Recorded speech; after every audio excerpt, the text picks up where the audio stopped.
Okay, here's my story. I was in college studying to become a dental hygienist. So we had one last final before summer break, which we were all looking forward to. The professor for this class was notoriously hard to get in her class because she was very strict and she expected us to know every little tiny detail. She also had a really weird obsession with attendance. I mean, it was like roll call every single day. And if you were late to class, you got a tardy. And after three tardies, you got an absence. And if you had two absences, you failed the class. And you need a certain grade in the class just to pass into the clinical phase of the program. If you didn't pass the didactic phase, you couldn't move on to the clinical phase. So it was very important that we all passed her class.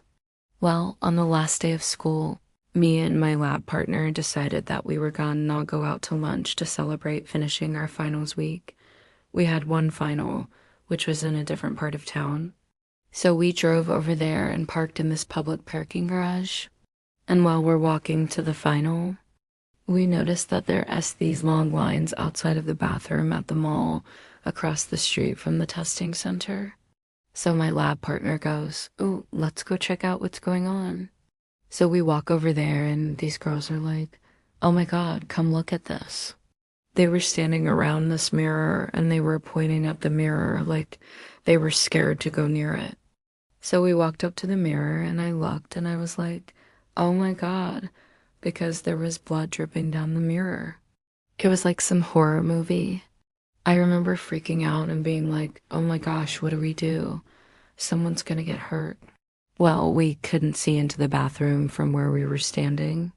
So we started walking around trying to find another angle so we could see into the bathroom, and then somebody yelled from inside the bathroom, "Hey, can you guys go tell security?" I was like, "Yeah, okay." So me and my lab partner ran back to the testing center to tell security what was going on, and we were gone probably like 10 minutes. Well, when we got back, we were both suspended. We got suspended from school for 2 weeks, and we were allowed to go on campus or take any finals until we went to see the dean and the police. So we both went to the dean's office and then the police station. They took our fingerprints and everything, and then we were finally able to go take our final. But we were super nervous because we had been gone so long. Like, we were freaking out about the final, but thankfully we both passed. However, 2 days later, we got called into the dean's office separately, and they told us that we had been suspended because of the incident at the bathroom mirror. And they said that they had reviewed the footage, and it showed that neither one of us had actually done anything wrong. It was one of those mirrors that like tilts, and it had just like fallen off its hinges and hit the sink. And that's why there was blood, because someone had cut themselves shaving or something. But it was like one of those old antique mirrors, like with the gold trim. So it looked really bad. I was like, "Oh my God," because I was so relieved. But then the dean said, "However, since you two were the ones who brought it to our attention, I am going to reinstate you." So we were both so relieved. But then last week, like a month after all of this happened, we got called into the dean's office again. And we were both so nervous. We were like, "Oh my God, what did we do? What did we do?" And the dean told us that we had been suspended for 2 weeks because of what had happened at the bathroom mirror. I was like, "What? You already told us that we had been reinstated."